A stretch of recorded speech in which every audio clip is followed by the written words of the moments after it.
It's a new year and we are back again on the tracker on Citi TV. We have an exclusive for you today, but I want you to just let go of everything that happened in 2020 because 2020 wasn't the best of years for us. 2021, I promise you, it will be even bigger and even better on this show. And that's why we are starting off with a big one today. I won't let you in on too much of the info because you'll be able to guess who I'm bringing onto the show today. But just like we do every time on the show, we begin with a motivational video. And the motivational video for today is all about renewing your mindset as an individual for the year ahead. There are opportunities that you need to take advantage of. There are things you need to let go of. It's all about a fresh mindset and a fresh approach to everything. Check this out. And you heard it right there. A renewed mindset is what you need if you're a journalist, if you are a camera and light person, if you're a production assistant, and even if you are a footballer and you are as creative as my guest on the show today. Majeed Ashimeru is on the tracker. Majeed, it's good to have you on the tracker. Yeah, thank you so much. Happy to be here. Nice. I basically would start off by asking you where you started football and all that, but it looks like you've been in town for like a bit. Yeah. What's been going on? What have you been doing since you've been in town? Yeah, it's time to have time with the family. So I came a week ago.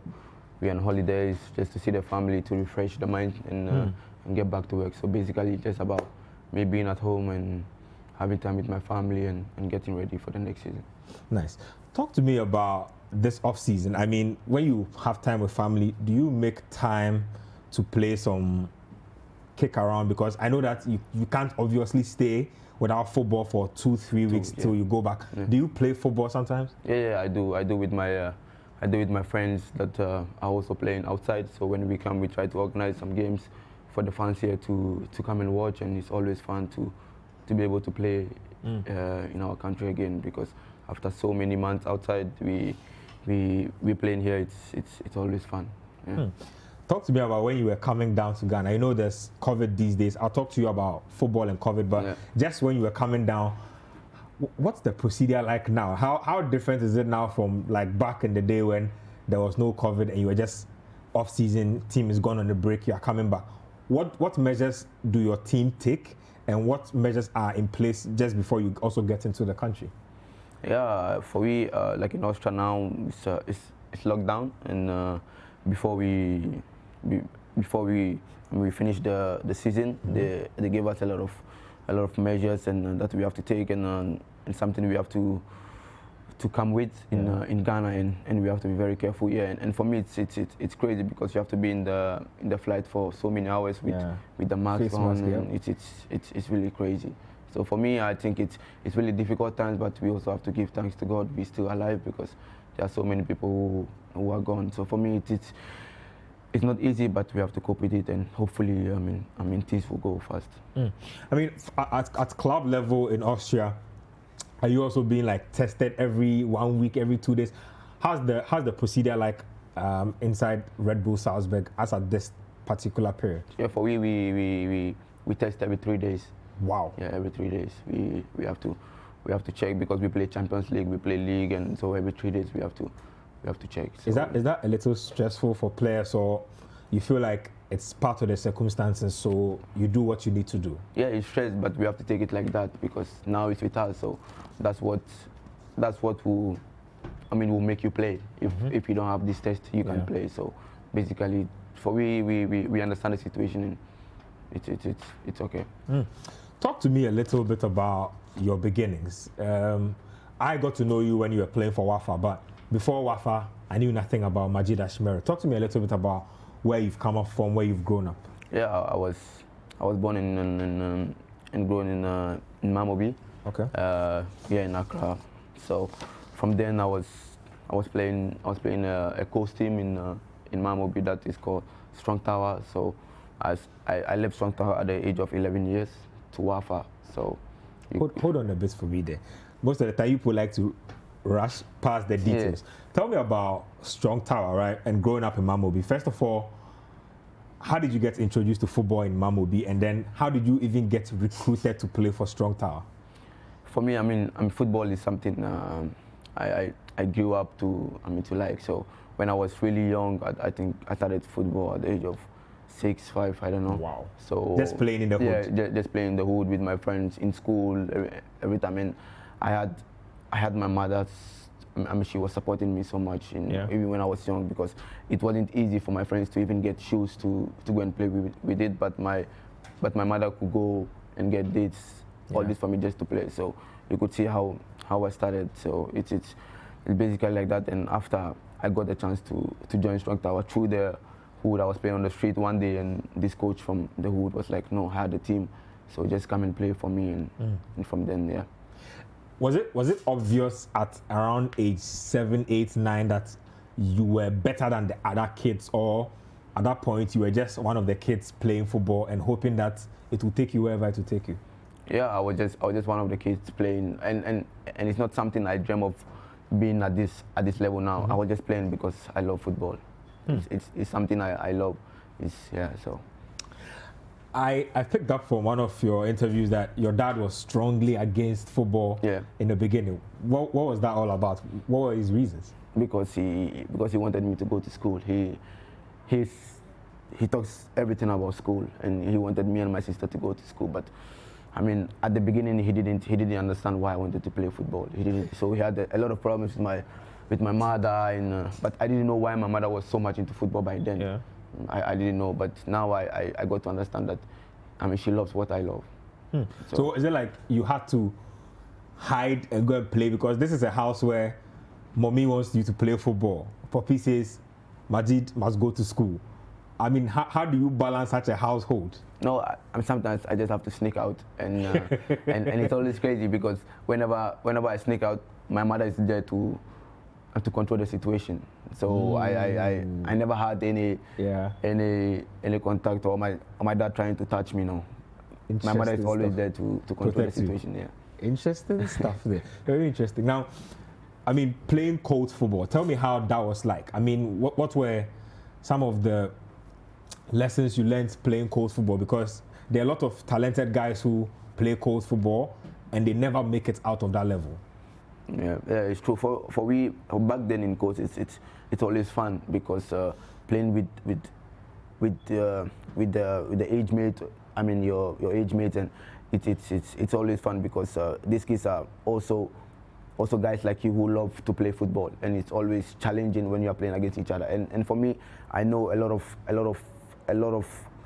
my mates who I knew they were playing in other teams. So when we are playing against each other, it's always we're trying to show each other who is better or who is the best. And for instance, a place like Mamobi it's always crazy because when we are playing against each other, everyone wants to show that. I mean, I'm the best. I'm better than Majeed or something like that. So it's. Was there like trophies, prize money, or it was purely for pride? No, it was purely for pride. For me, I didn't know anything about. I was just going to play. Wow. The coach would just say, okay, we have a game maybe tomorrow. We just come in to play because we love it. There's nothing in it. Interesting. Let me just announce the text and WhatsApp lines. I'll get back to a few of the things I want to pick out in terms of coach football. So you have the text and message lines on your screen. There's 0550585832. So get to us, Majeed Ashimeru. We are finding out about his life right from where he started his football. So Strong Tower coach football team. Is it still alive? Yeah. It's still alive. Oh wow. It's still alive. I mean, so do you still like visit them? Stuff like that? Yeah. Sometimes. I mean, the coach is like a father to us. So, and also Kudus Mohamed was. He was also from the same team.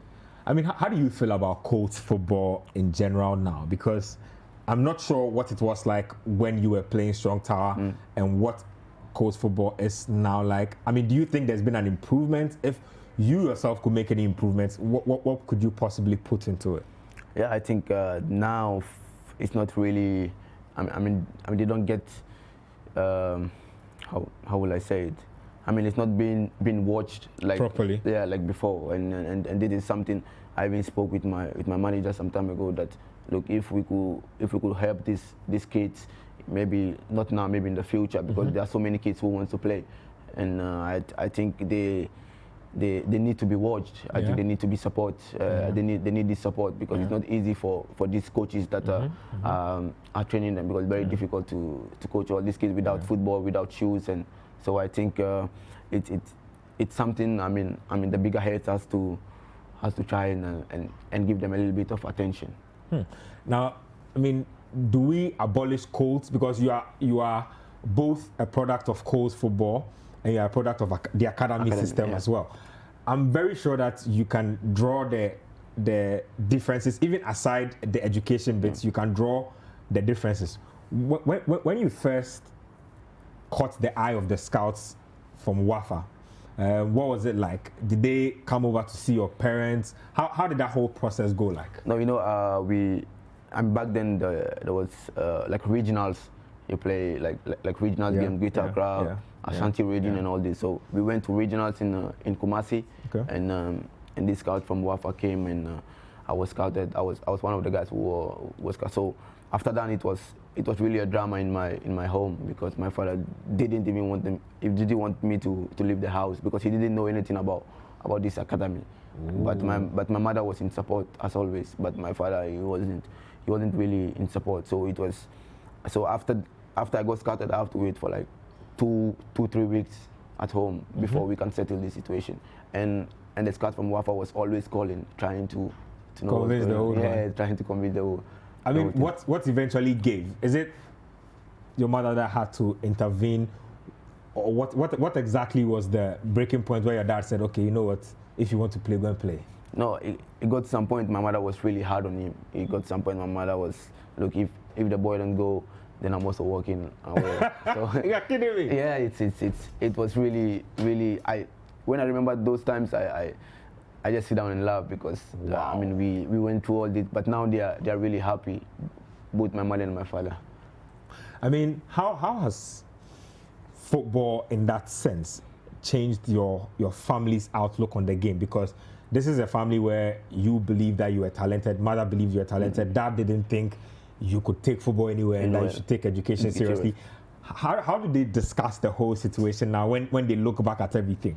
No, now my father he feels more proud than my mother. Because when he walks in the hood, everyone this Ashimeru's father, this and Ashimeru is his name, so he feels so proud. And for now he once called me and was like, no, if I didn't allow this, I would have caused me myself, because right now I would say we can get something we like through my career. You know what I mean? Because back then it was really difficult to even get something that we want.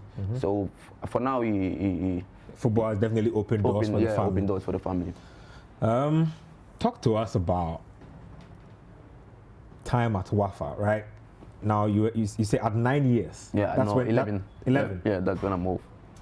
What were the first days at the academy like, and who are some of the guys that you went to meet at the academy when you went out? Yeah, well, I went to the academy the same day with Imane Boateng. I was playing Apoel Tel Aviv, but I met Gideon Weja. Imane Boateng, who plays in China now? No, in Israel. Yeah. Okay, yes. And I met Gideon Weja, Samuel Tete. Oh. Yeah. So these are. Oh, you were all brought in the same year group? No. Gideon Weja and Samuel Tete were your seniors when you got there. Yes, but I went there with Imane Boateng, Charles Boateng.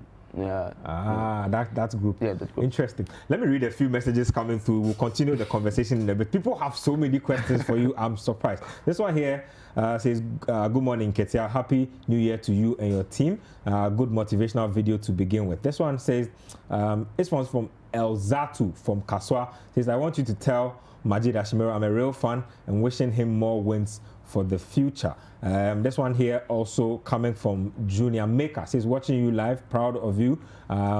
This one is from Facts from Tema, says ask Majeed about his midfield partner at WAFA. That midfield duo was too good. No team could dominate them at Sogakope.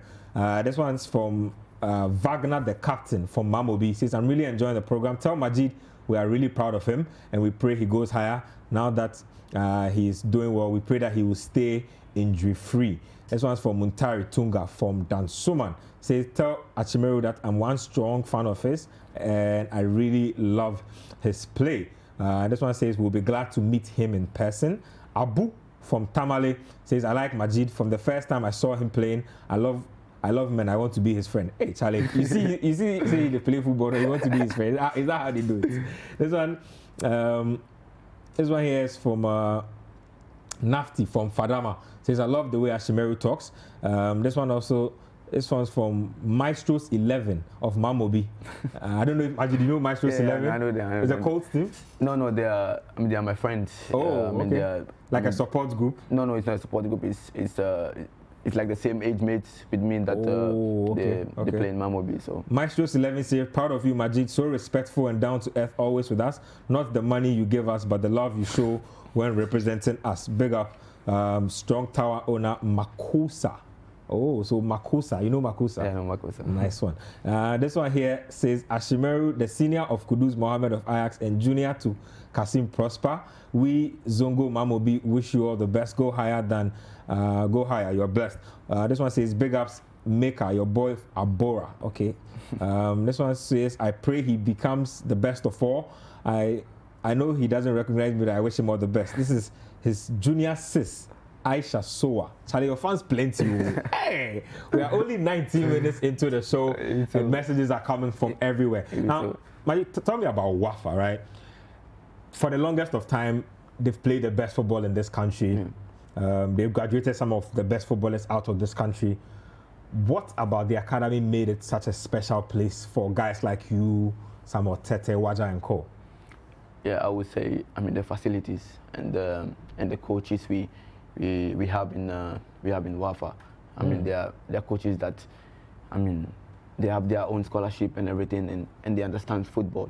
It's not like the coach from, it's not like the coaches from Coast. These coaches from Coast, they just love the football, and they didn't have the chance to go more to learn more about football. They just love it, and I would say big thanks to them because they love it and they try to help us as much as they can because they didn't have all the facilities. But and also in WAFA, you have these facilities. You have coaches from outside coming to teach you what football is about. You learn on the field and also outside the field. So these are a little bit different that made we a bit different than the other teams. How do you balance education and football at the academy? And one question, are the footballers really interested in the education bit, or most of them just do it because you are compelled to do it because you're in the academy? No, most. I have one friend in. I had one friend in WAFA. Yeah. He was like we call him professor because he love education. He plays. He goes. He have time for training, and after training he takes his book. He read. So there are people like that in the academy, and there are people also like we that are not really more into education or something like that. But in WAFA it's compulsory to go to school after training. So we go to training at 6, and by 8 we are done. Then we have to get ready for school. So this is how we. How much of a better person did the education make you? I'm sure that now that you are a professional, you've played up in the top leagues of Europe, you've played against top opponents. You look back and say, wow, if it was not for the academy, I wouldn't have been able to do this. What are some of the good things that being in the academy have helped you with now that you are playing pro? Yeah, like for instance, the first, like me moving to Europe, when we were like 12, 10 years, we already started going outside the country. We go to play. We go there for tournament and everything. So we know how Europe looks like. And if you compare me to other guy that has never been to the academy, when he's moving to Europe, it's going like everything is going to be new for him. But for me, you have to adapt everything. But for me, I know how the weather is, how everything looks like, the food and everything. So these are small things that the academy will give you.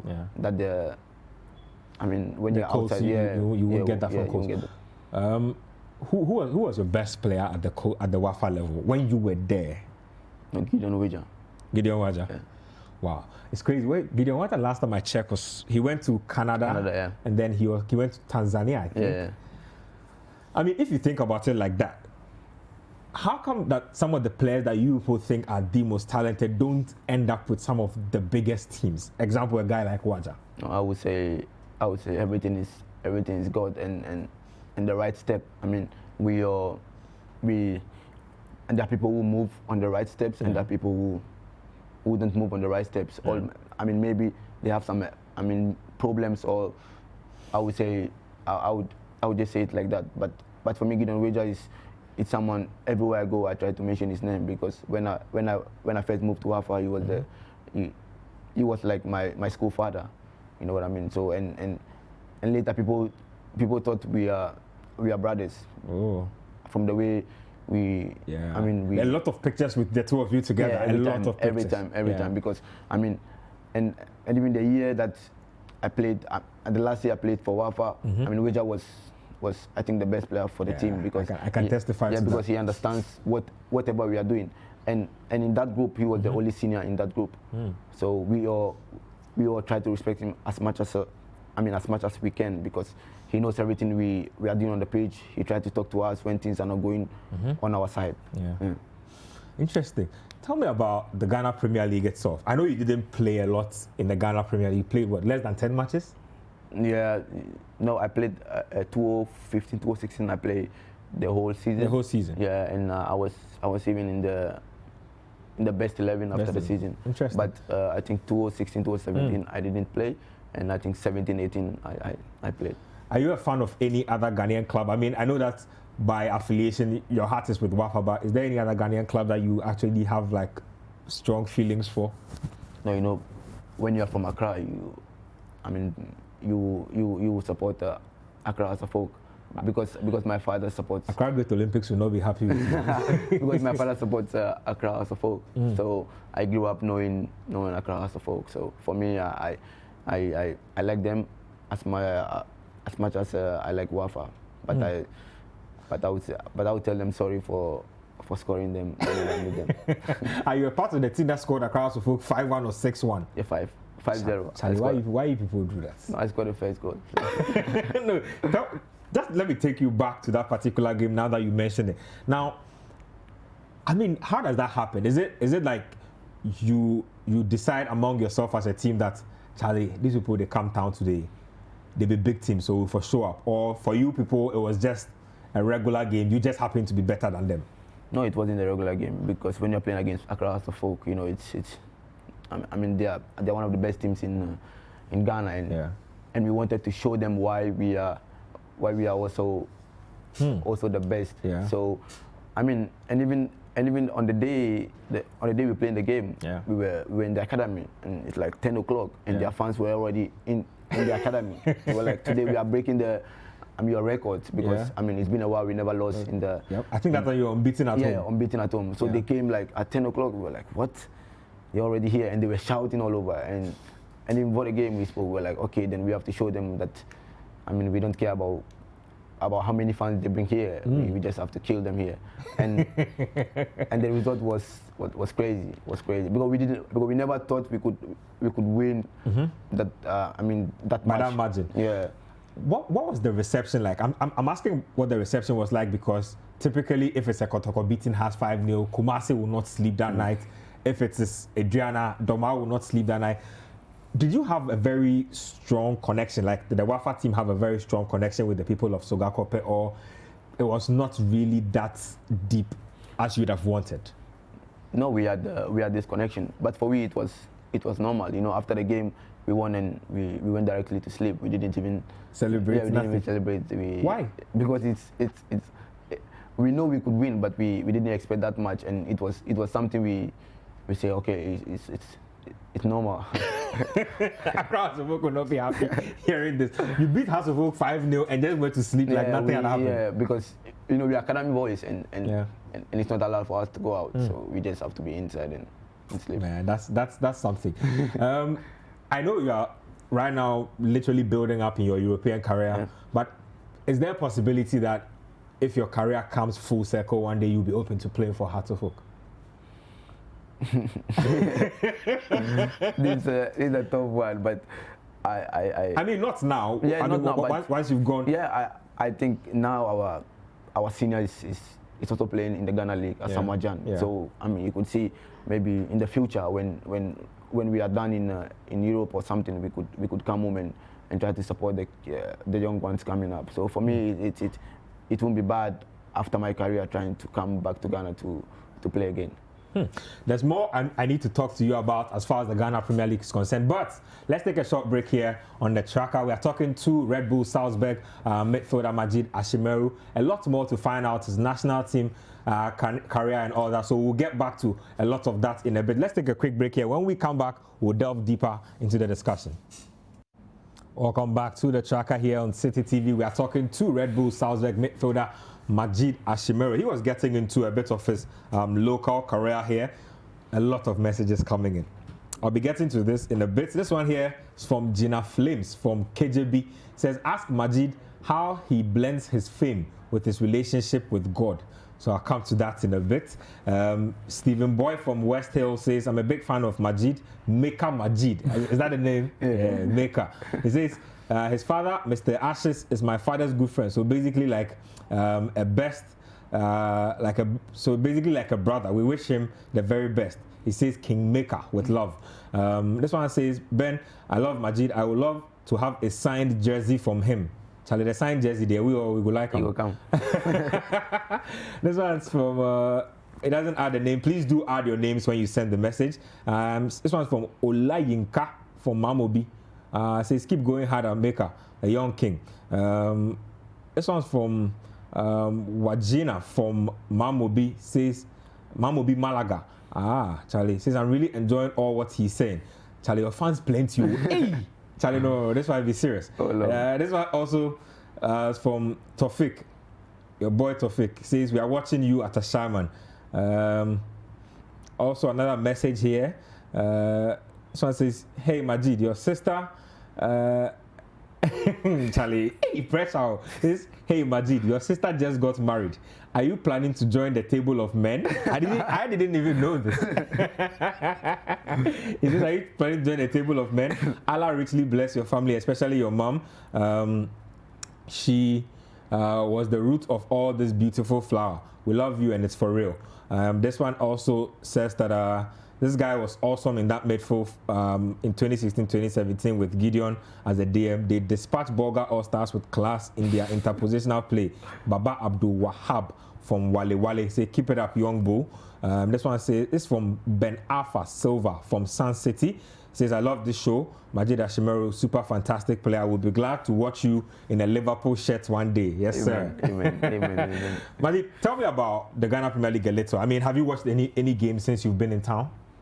No, not yet. Not yet. But, I mean, have you been following the games at all? Yeah. Do you think the football quality has improved? Or if you watch, what do you think we need to improve about the quality right now? No, I mean, we have a lot of good teams. When you watch a team like Kotoko, you could see a lot of good players, like a guy like Sule Muniru coming down to play in the league. And I mean, for me, I think now it's getting better. It's getting better each year. So yeah. For me, it's I mean, it was better. I mean, it's better than before. Yeah. I would say it's better than before. Talk to me about leaving Europe, or leaving Ghana for Europe. Finally, you went to Red Bull and then they loaned you out to Lustenau. Yeah, Lustenau.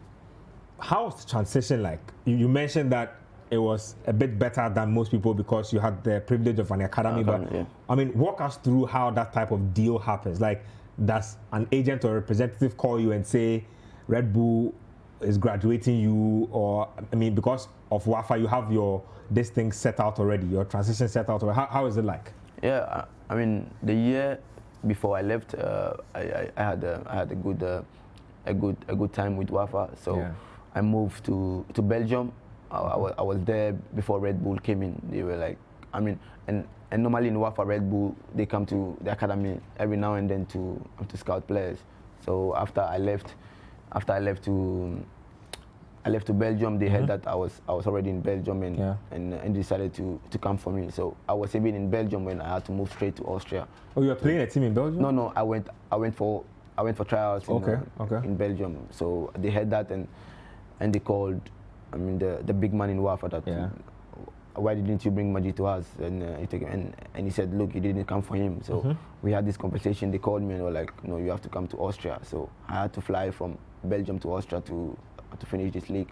And after the deal happened, I had no time to adapt and everything. So they have to loan me to Lustenau to get used to the Austrian life and the Austrian football. So for me, I think it was a good move. So I went to Lustenau for just 3-4 months. What's the most difficult thing about settling down in a place like Austria? For me, I'm a family man, and in Austria I live alone. So it's really difficult for me sometimes to even cook, because in WAFA we didn't learn how to cook. So when you move outside, it's very difficult. You all the time have to eat outside, and for me sometimes you want to eat the local food. So these are things that it was really difficult for me, and also the language. You know what I mean? And because every coach I met don't speak English. They speak the German. So interesting. But now I speak a little bit of German. There were quite a number of Ghanaians in Austria when you were moving. Did you link up with them before you went? Did you link up with them when you got there? How was the relationship like, and how did they help your settling down process? No, one thing about we Ghanaians, even when we see someone we don't even know in Ghana, but he's a Ghanaian, we try to link up, and because we know how it is in Europe. So and for me, likely when I moved, there was Samuel Tete, there was Gideon Mensah, there was Kennedy Boateng, and these are my guys. So it was a bit easier for me, and they were in Red Bull, so it was everyday link up, every day. We go outside together every time. Nice. Talking about being with those guys and linking up, one thing we noticed is that it's been hard for our Ghanaian players to break out into the first team. You are one of those guys who's broken out into the main team of Red Bull Salzburg. What's been your secret? How have you done it in a situation where a lot of your other colleagues who basically even arrived before you have struggled? Yeah, I would say for me it's a bit different from them, because they played in Lefren, and for me I didn't play in Lefren. And when you're playing Lefren, before you get to the first team, it's always difficult. And for me, I had a chance to move to Switzerland to play in St. Gallen in the first. Was that a game changer? Yeah, I think that made the difference. I mean, it's a bit an advantage for me than them, because I mean in Switzerland, playing in Switzerland, and I had a good season. So for me, coming back to Red Bull was already, I would say, like 70% of me playing. Now, most of the time when players go on loan, it can be tricky. So are you saying that when you came back from the St. Gallen move, you noticed that, let's say, the coaching attitude, the club attitude towards you generally had changed?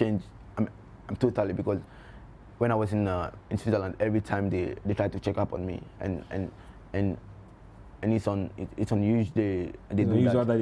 Yeah, it's unusual they do that. So for me, it was clear that they really needed me. They really needed me to come and play. So it was like 70% or 60% of me playing. So I mean, I would say that was a little bit different from my friends. Yeah.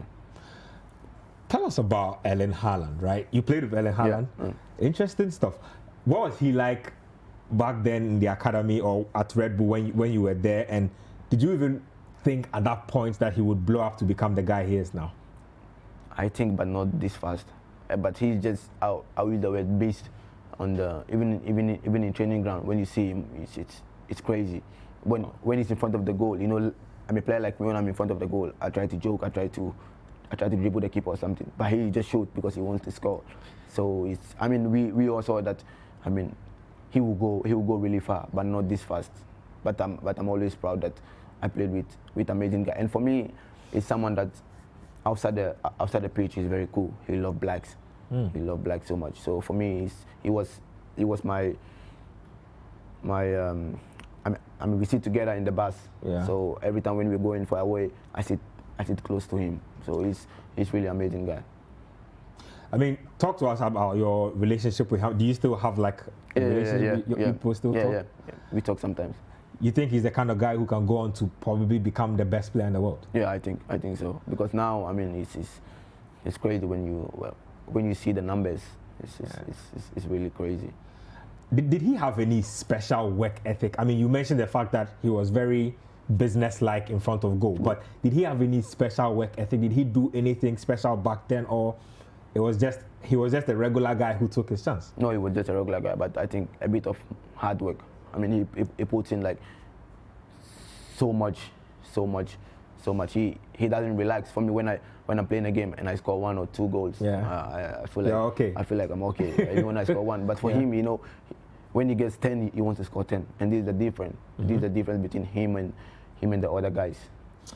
Talk to me a little bit about your first Champions League game. I'm not sure, was it against Liverpool? Yeah, against Liverpool in Anfield. How was that like for you? I mean, in the morning you wake up, you think that, wow, tonight we're actually playing Liverpool. What was that like? For me, I was really happy till we got to the field. Why? Because I have never seen something like this in my life. That time fans were still in the crowd. Yeah, that time fans were, and you know the pitch. I mean, this is the pitch and this is the fans. I mean, they are really close, so you can hear everything that they're saying. They are shouting, and it was crazy for me. I've never seen something like that. So I felt a little bit scared. I'm not scared, but I would say a little nervous. Yeah, a little nervous. A little bit of pressure because I'm in Anfield and we know how good they are. Yeah. But it was also a proud moment for me to play in the Champions League for my first time. Now, I mean, you are definitely a guy who's been exposed to the European football scene for more than most of your mates. Played in the Champions League, played against Liverpool. Do you sometimes wish that you'd be given more opportunities? Do you feel as if you are ready for more first-team opportunities than you are getting? Yeah, I mean, every player wish and wants to play every game, but you know, sometimes the coach decision is not yours. So sometimes you just have to go. You just have to go as it is. So for me, I'll keep working hard to get this chance. But it's also a proud time for me for winning my first trophy in Europe with Red Bull. So for me, I know there are better days coming, but we're still working. Now, off seasons like this are often very busy. I'm sure people see you sitting here looking all calm and casual. They think that everything is just normal, nothing is happening. I know there are things happening behind the scenes. Yeah. What are some of the teams that have shown interest in you based on the level of football that you've played in the season before? Yeah, I have quite a few teams trying to reach up, and I've been talking to my agent, and my agent is really handling everything because he knows I'm home now. I need to have time with my family, and I know my sister got married just this weekend, so it was really a busy time for me. But yeah, my agent is really handling everything. Now, the word is that you are Belgium bound for Giants Anderlecht.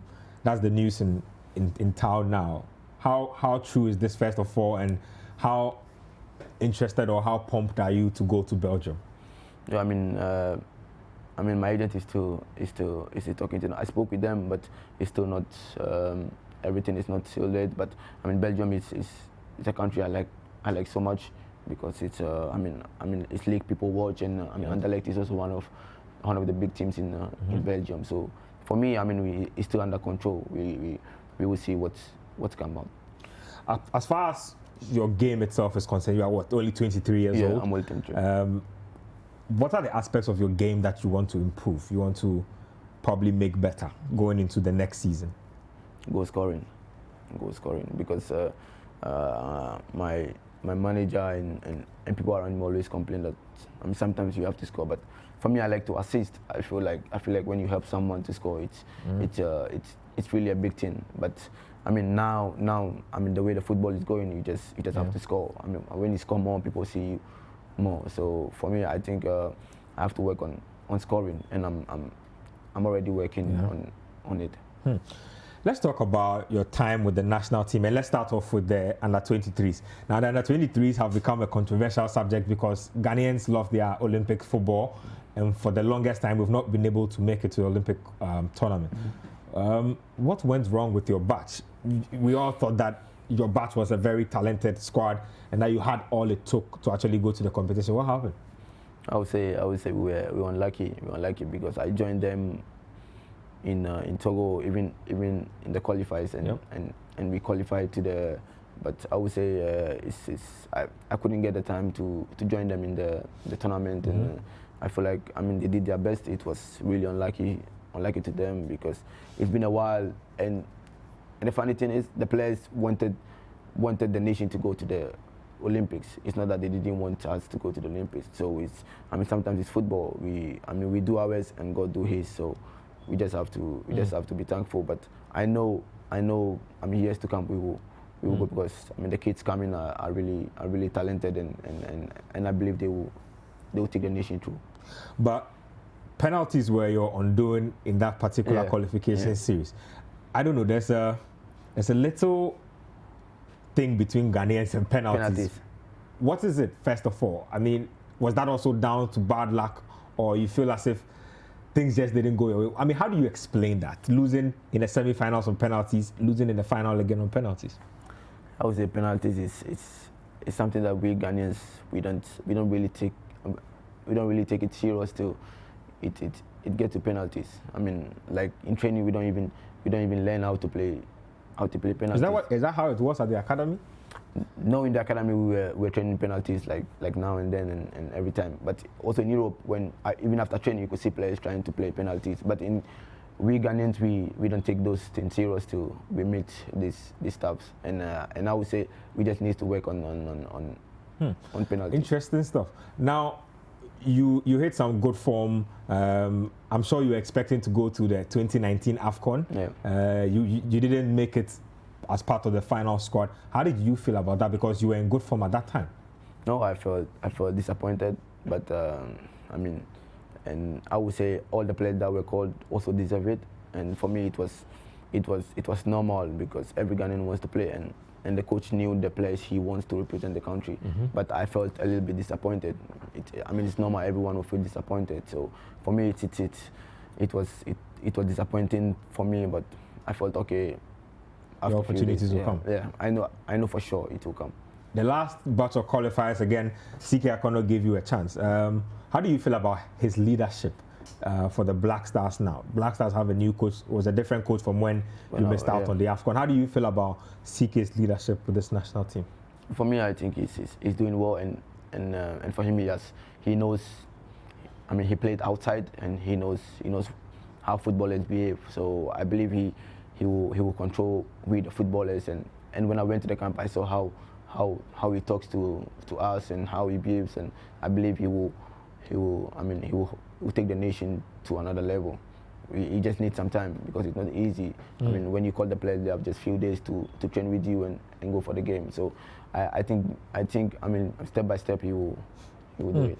Now, when you joined the Black Stars camp, there are reports that CK raised questions about your physique and your ability to withstand physical activity. I mean, do you feel that is a problem with regards to being able to break into the national team? No, that's not a problem. I believe it was like me when he was playing in Europe. So he knows how it is. It's not about the physique, but it's how smart you are on the field. So you could see a lot of skinny guys, small guys playing in Europe, and they are doing amazing. So it's just how smart you are on the pitch. So I don't know where this is coming from because he already said. When I'm watching on TV, you look big, but when you're here, you look very, very small. I expected in that game, for instance, that some creative players would get an opportunity to play.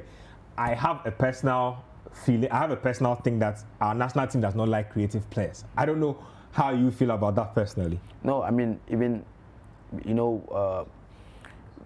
before the game against Sudan, I was late. I was like 2-3 days late, and I came in and he tried, but sometimes there's too much pressure in the game, and for him as a coach, sometimes coaches don't think straight when they are under pressure. Yeah, when they're under pressure. But he called me to warm up, and he didn't even look at me again. But I know how pressured he was. So for me, it was nothing. Nothing to worry. You didn't take it personally. No.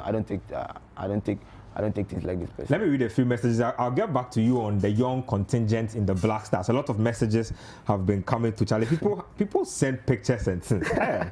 It's interesting stuff here. This one here. Says, please ask Majeed which club he would like to play in Europe for Muntari. Somebody sent a picture. I'll show. I hope I can show this to the camera, and the camera can capture this. If you can get this, it's a really interesting picture. I think from Majeed's cold days on the Death Park. I'm not sure you can get this. I'll see if we can do something about that. But this one here says, tell Majeed this is 14. His teammate at Strong Tower. That I love him. 14. You know that guy? Yeah, I know. Yeah. This one here from Citizen Kasim says, please ask him. Charlie, Charlie, why boys they do that? Somebody says I should ask him how much his watch costs. Charlie, what is the meaning of that? Gato says that I know Maker through Jata. Charlie, big respect to the man them. This is coming from Nima. May God safeguard him. Shaibu Tijani from Kumasi says, I really like Majeed, super fantastic footballer. Only his nickname kills me. El Chapo. Charlie, your nickname's plenty. Hey, Maker. El Chap. Charlie, too many. This one is Anthony. This is Anthony General. Majeed Ashimeru, champion midfielder. Big ups, Maestro. He says, Zima from Sun City says, I love the show. Majeed, a great guy. Keep working hard, and Ghana is proud of you. This one here says, tell Majeed that I'm a big fan of him, and so I need a signed jersey. I also wish to see him play for one of my favorite clubs, Barca, Man City, and Leeds United. You pet 3 favorite clubs, right? Says, I'm wishing him well in his career as a footballer. I also wish to see him wear the Black Stars jersey, even though he got his call up. We have not seen him play. Saka Yakubu Issa, aka FIFA, with that message.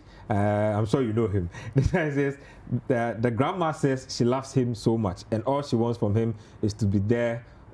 All she wants from him is to be there for the family now and forever. So, grandma, send you some message here, Charlie. You for there for the family. Just quick 1-2-1-2 before we move on to your foundation stuff. A few things I want to get off. Between Ronaldo and Messi, who are you picking and why? This is a top one, and I would say they are two great players. Oh, Majeed, don't do this. No, I won't. But I know you have a personal preference. Yeah, I'll choose one for sure. I have to, and yeah. I believe they are two great players, and they are two different kind of players. You know what I mean?